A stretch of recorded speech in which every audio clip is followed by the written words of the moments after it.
A pair of SCP Foundation researchers open the door of a containment cell and find themselves staring at something unlike anything they've ever seen before. Sitting in the middle of the room is a giant lump that appears to be made of what can only be described as flesh. The two look at each other in disbelief. Just what is this thing? They circle the huge blob, looking it over, wondering what on earth it could be. One of the researchers finally gets the courage to actually feel it. He finds that it's warm to the touch. And does he detect some slight movement? He slowly moves to place his ear against it to listen, but a sudden shudder from the mass sends him jumping back in fright. Just then, the other researcher calls to him from the other side of the sphere. It sounds like he has found something. As he approaches, he too sees what caused his partner to call out. There, in the middle of this tumorous ball, is a door. It's a circular iron hatch, the kind sealed by a valve, and it's open. Now the researchers are really confused. A massive lump of living flesh is strange enough, but why does it have a door?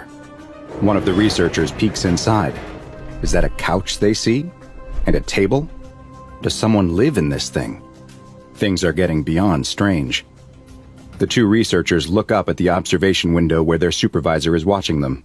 The supervisor does not hesitate. He nods at them, and the researchers know what they must do.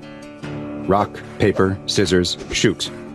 The researcher who lost winces. He knew that coming to work at the SCP Foundation meant that he would be dealing with some strange, dangerous, and disgusting anomalies, but he never imagined he would have to climb inside a giant orb of meat. His partner opens the hatch all the way and offers a hand to help him. Knowing he has no other option, the researcher steps inside. Inside, the air is hot, thick, and moist, like a cramped gym that's had too many bodies exerting themselves on a warm, humid day. He walks through the short entranceway, and his eyes adjust to the dim light to find that he's standing in the middle of a cozy little room. A single, small lamp on a table is giving off just enough light for him to see that the room is sparsely furnished, with a few pieces including a small couch and a twin bed. Outside, his partner calls to him, asking what he can see. As the researcher turns to answer, the door snaps shut. The valve spins on its own, locking itself tight. Try as he might, the researcher can't get it to budge. He bangs on the door and yells, "Is he all right in there? Is everything okay?" His only response is a muffled scream from inside the ball of flesh. He keeps pulling at the door, twisting the valve with all of his strength, but it won't move. The sounds of gurgles and wet sloshing come from inside the meaty growth.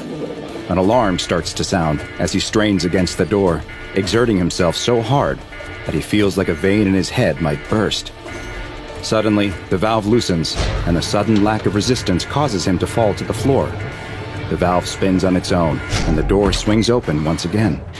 The ball of flesh is quiet once more. The researcher picks himself up off the ground and slowly, carefully, peeks inside. "Hello? Are you okay? Is anyone in there?" There's no response. That is, until a blast of hot air comes rushing out of the hatch, blowing the researcher's hair back. When it's over, he peeks inside again. His fellow researcher is nowhere to be seen. Inside is the same couch, bed, and table with a small lamp. But there's something new there, too. Across from the couch, where there was nothing before, is a small television. While this may seem strange, it's just another day at the SCP Foundation, where anomalous objects and creatures are studied and contained, including SCP-002, also known as the Living Room. SCP-002 is the designation given to a large, tumorous, fleshy growth. It's roughly spherical, with a circumference just over 15 meters, giving it an estimated volume of around 60 meters cubed. Located on one side is an iron valve hatch, similar to what might be found on an old submarine, which leads into the interior of the ball. Those who step inside are surprised to discover a small room that resembles a low-rent studio apartment, complete with furniture and even a small window. Strangely, the outside of the ball of flesh shows no windows, and indeed no openings at all, save for the iron hatch. The furniture in the room displays no anomalous properties, though examination has revealed that the furniture appears to be constructed of sculpted bone, woven hair, and other biological substances, all coming from human bodies. Analysis of samples taken from the furniture has shown each to be constructed from independent and fragmented DNA sequences, several of which correspond to SCP research personnel who have been lost inside of SCP-002. To date, the living room has been responsible for 7 members of staff going missing. At the same time, during the course of its containment at the SCP Foundation, the room appears to have added multiple additional furnishings, including 2 lamps, a throw rug, a television, a radio, a beanbag chair, 3 books in an unknown language, 4 children's toys, and a small potted plant. Tests have been performed using a variety of non-human entities in order to see if they would provoke a similar response from SCP-002 to that of humans. Various lab animals, including those with close DNA to humans such as chimpanzees, have been placed in the room, but so far, all have failed to make the living room react.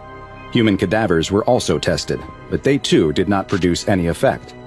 It is unknown what causes SCP-002 to engage in its behavior, but whatever process it uses to convert organic matter into furnishings seems to only be triggered by the presence of living human beings.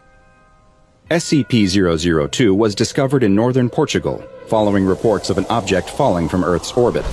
There, in the bottom of a small crater, was SCP-002. It was encased in a thick shell of rock, but the anomaly's fleshy exterior could be seen through cracks that were likely created by the impact.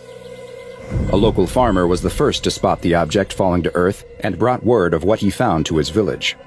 At the same time, a Level 4 SCP Foundation agent stationed in the area detected elevated levels of radioactivity and traced the source back to the crater. An SCP collection squad led by General Mulhausen was dispatched to the impact site and quickly secured the area. Test subjects from the nearby village were recruited for initial analysis of the object, with 3 men being individually sent inside of SCP-002, all of whom disappeared. Having confirmed this anomaly's deadly properties, General Mulhausen then issued a Level 4A termination order that would apply to any local witnesses in order to ensure that no knowledge of the object reached the outside world. He then oversaw its transport to an SCP containment facility. As Foundation staff prepped SCP-002 for relocation, 4 members of the security personnel were seemingly mesmerized and drawn inside the object where they too disappeared. This was the first hint that SCP-002 possesses some form of subtle mind control, with the ability to influence humans into stepping inside of it. It was after these losses that it was first noticed that the object appeared to grow new furnishings following someone disappearing inside. After these mishaps, General Mulhausen ordered all staff to wear hazmat suits when dealing with SCP-002, and following the General's own termination, SCP-002 was placed in containment at the secure facility where it currently resides. Due to the ongoing danger presented by SCP-002, the risk it poses to any who step inside of it, and the mind control abilities it possesses, it has been classified as Euclid. It is to remain connected at all times to a suitable power supply to keep it in a charging mode of some kind, which appears to make it more docile. In the event of a power outage, staff in the immediate area are to be evacuated and the object's containment cell emergency barrier is to be closed, sealing it off from the rest of the site. Once power is reestablished, strobing X-ray and ultraviolet lights are to be activated in the containment cell until SCP-002 is returned to its charging mode. Research teams investigating SCP-002 that will come within 20 meters of the object must consist of no fewer than 2 members. Personnel should also maintain physical contact with one another at all times to confirm that the other is present and not experiencing any feelings of confusion, dulled perception, or other forms of bewilderment that may lead to them entering the living room. No personnel at all below a Level 3 clearance are allowed inside of SCP-002. And any staff that have contact with the anomaly are to be escorted no less than 5 kilometers away and must undergo a 72-hour quarantine and psychological evaluation. SCP-002 is one of the oldest anomalies in the SCP Foundation database, but remains one of the least understood. Perhaps one day we'll understand what it is and why it was at one time sitting in the orbit of Earth. Did someone send it here, intending us to one day find it? Did it come here of its own volition? Or did we put it there ourselves? in an attempt to keep it away. Thanks for watching this anomalous entity from the SCP Foundation's classified archives, and make sure you subscribe to Dr. Bob and turn on notifications to be the first to learn more about the hidden secrets inside.